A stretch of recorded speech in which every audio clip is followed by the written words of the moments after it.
Hello friends, CB মেরিস্ট্রিম চ্যানেলে আমি তোমাদেরকে ওয়েলকাম জানাচ্ছি।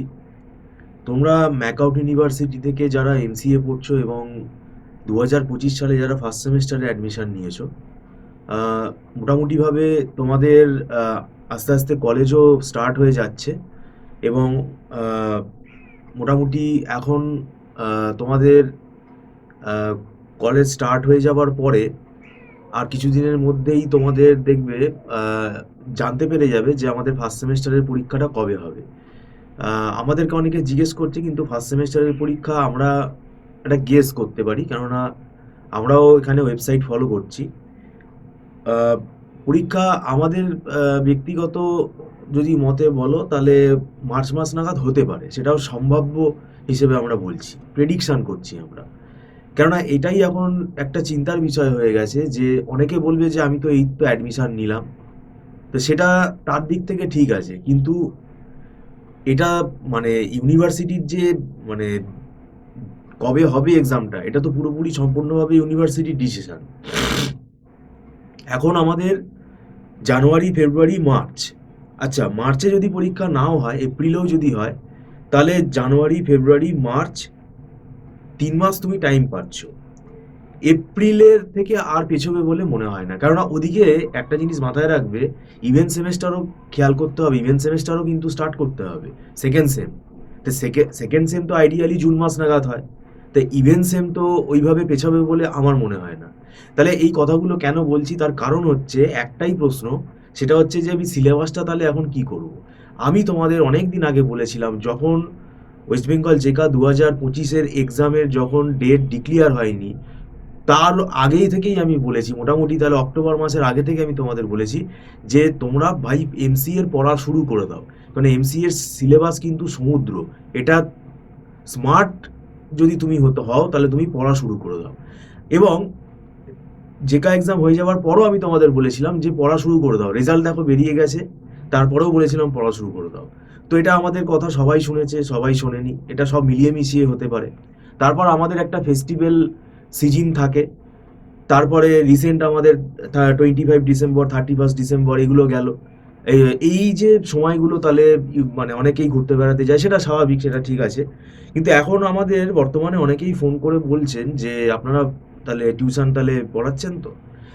সেটাই আমি তোমাদের জানাতে চাই, ম্যাকআউট ইউনিভার্সিটির এমসিএ ফার্স্ট সেমেস্টারের অনলাইন টিউশন আমরা এখন বন্ধ করে দিয়েছি। মানে অনলাইন টিউশন বন্ধ করেছি বলতে, আমরা নতুন ব্যাচ আর স্টার্ট করছি না, লাইভ নতুন ব্যাচ আমরা স্টার্ট করা বন্ধ করে দিয়েছি। তাই আমি তোমাদেরকে এটাই জানানোর আমার দরকার ছিল। এবং একটা ফেসিলিটি আছে, সেটা তাও স্টুডেন্টের ব্যক্তিগত ব্যাপার, আমাদের এখানে রেকর্ডিং ফেসিলিটি আছে, রেকর্ডিং লাইব্রেরি আছে।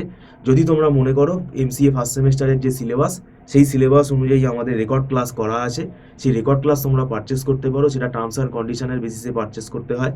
এবং সেই রেকর্ড ক্লাস একটা নির্দিষ্ট ডিউরেশন বলে দেওয়া থাকে, সেই নির্দিষ্ট ডিউরেশনের ভেতরেই কিন্তু দেখে নিতে হয়, নাহলে ডিলিট হয়ে যায়। আর এটা কিন্তু নট ডাউনলোডেবল। আর এই রেকর্ড ক্লাস পারচেস করতে গেলে তোমরা সাবজেক্ট ওয়াইজ করতে পারো বা মাল্টিপল সাবজেক্টও নিতে পারো, সেটা মান্থলি হিসেবে নিতে পারো, ইনস্টলমেন্টে নেওয়া যায়, কিন্তু অ্যাডভান্স ফিস পেমেন্ট করেই এটা ক্লাসটা কিন্তু নিতে হয়, আর এটা নট রিফান্ডেবল। আর মোটামুটি এই রেকর্ড ক্লাসগুলোর সাথে ওই ক্লাসের যে মানে নোটসগুলো, সেই নোটসগুলোও কিন্তু আমরা পাঠিয়ে দিই। মানে যেটা আমরা রেকর্ড ক্লাস মানে লাইভে যে নোটসগুলো স্টুডেন্টদেরকে দেখে পড়াই, সেই নোটসগুলোও কিন্তু আমরা পাঠিয়ে দিই। তো যাই হোক, এখন দেখো সময় অনেক কমে গেছে, আমি বলবো রেকর্ড ক্লাসটাও যদি তোমরা নাও, তাহলে মোটামুটিভাবে তোমরা 50-60% মতো সিলেবাস, তাও এখনও যেটুকু সময় আছে, কভার করে তোমরা পড়ে যেতে পারবে। তাহলে সেটাতে কিন্তু তোমাদের অনেকটাই খালি এগিয়ে যাবে। এখন একটা জিনিস মনে রাখবে যে এখন আমাদের কোনো সাজেশন কিন্তু মেলে না। তাই তোমরা যেহেতু ফার্স্ট সেমেস্টারের স্টুডেন্ট, তোমাদের হয়তো এটা আইডিয়া নাও থাকতে পারে, আমি তাই তোমাদেরকে জানানোর জন্য বলে রাখছি, কোনো সাজেশন কিন্তু ফলো করো না, সাজেশন মিলবে না। সাজেশন ফলো করে গেলে কিন্তু মুশকিলে পড়বে।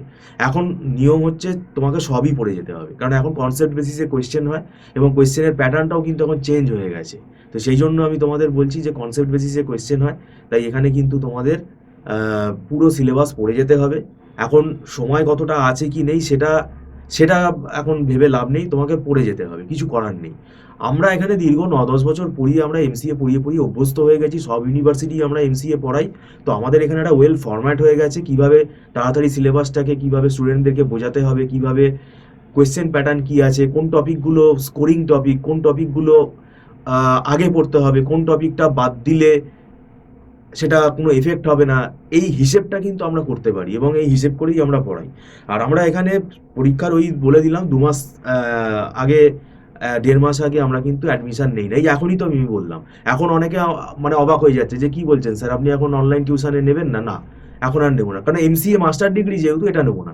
এটা তাও অন্য কোর্স হলে তাও নেওয়া যেত, 3 মাসের মাথায় তাও আমরা নিয়ে চেষ্টা করতে পারতাম, কিন্তু এমসিএ আমরা নেবো না, কারণ এটা নিলে আমাদেরই বদনাম হবে। সেই জন্য আমি তোমাদের বলছি তোমরা রেকর্ড ক্লাসটা তোমরা নিতে পারো, কারণ এমসিএ এর আমাদের ম্যাকআউট ইউনিভার্সিটির সিলেবাসটা যদি হয়, সেখানে দেখবে প্রায় 4টে পেপার রয়েছে কম্পালসারি হিসেবে, কম্পিউটার সায়েন্সের পেপার রয়েছে। কি কি রয়েছে? যেমন পাইথন প্রোগ্রামিং রয়েছে, তারপর তোমার কম্পিউটার অর্গানাইজেশন অ্যান্ড আর্কিটেকচার রয়েছে, তারপরে ডিসক্রিট ম্যাথামেটিক্স রয়েছে, আর ডিবিএমএস রয়েছে। এই 4টে সিলেবাস কিন্তু অনেক বড় সিলেবাস, এবং এই সাবজেক্টের যে সিলেবাস সেইটা নিয়ে আমরা টাইম টু টাইম তোমাদেরকে পরবর্তীকালে আবার আলোচনা করব। সেটা সিলেবাস নিয়েও, কোর্সটা টপিকগুলো নিয়েও আলোচনা করব, কোন টপিকগুলো ইম্পর্টেন্ট সেগুলো আমরা বলে দেবো আস্তে আস্তে। তো এখন ব্যাপারটা হচ্ছে এই 4টে সাবজেক্টে দেখবে কোনো থিওরি বলে কিছু নেই, এখানে সবই কিন্তু অ্যালগোরিদম বেসড, ম্যাথামেটিক্যাল এক্সপ্লেনেশন বেশি। আর ডেটাবেস ম্যানেজমেন্ট সিস্টেমটার মধ্যে তো 2টো সাবজেক্ট আছে, এখানে একটা ডেটাবেস ডিজাইন আছে, ডেটাবেস ডিজাইনটার মধ্যে অনেক অ্যালগোরিদম আছে, তারপরে আবার ওখানে তোমার এসকিউএল প্রোগ্রামিং আছে, আবার পিএল এসকিউএল আছে। তো যাই হোক, এখানে ডিসক্রিট ম্যাথামেটিক্সটা খুব ইম্পর্টেন্ট, ভাইটাল, এবং ডিসক্রিট ম্যাথামেটিক্সটা অনেক টাফ, কারণ এর মধ্যে অনেকগুলো ম্যাথামেটিক্সের ব্রাঞ্চ রয়েছে। তো সেগুলো কিন্তু তোমাদেরকে শিখতে হবে। এর মধ্যে কিন্তু বিএসসি লেভেলেরও ম্যাথস রয়েছে।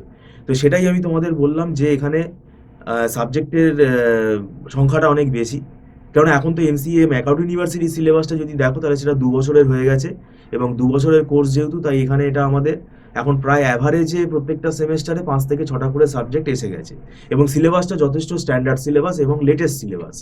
তো যাই হোক, তোমরা যদি আগ্রহী থাকো রেকর্ড ক্লাসের জন্য, তোমরা আমাদের সাথে কথা বলতে পারো, এবং অন্যান্য ইউনিভার্সিটিরও যদি তোমরা স্টুডেন্ট হও, সেক্ষেত্রেও তোমরা এমসিএ ফার্স্ট সেমেস্টারে রেকর্ড ক্লাস নিতে পারো।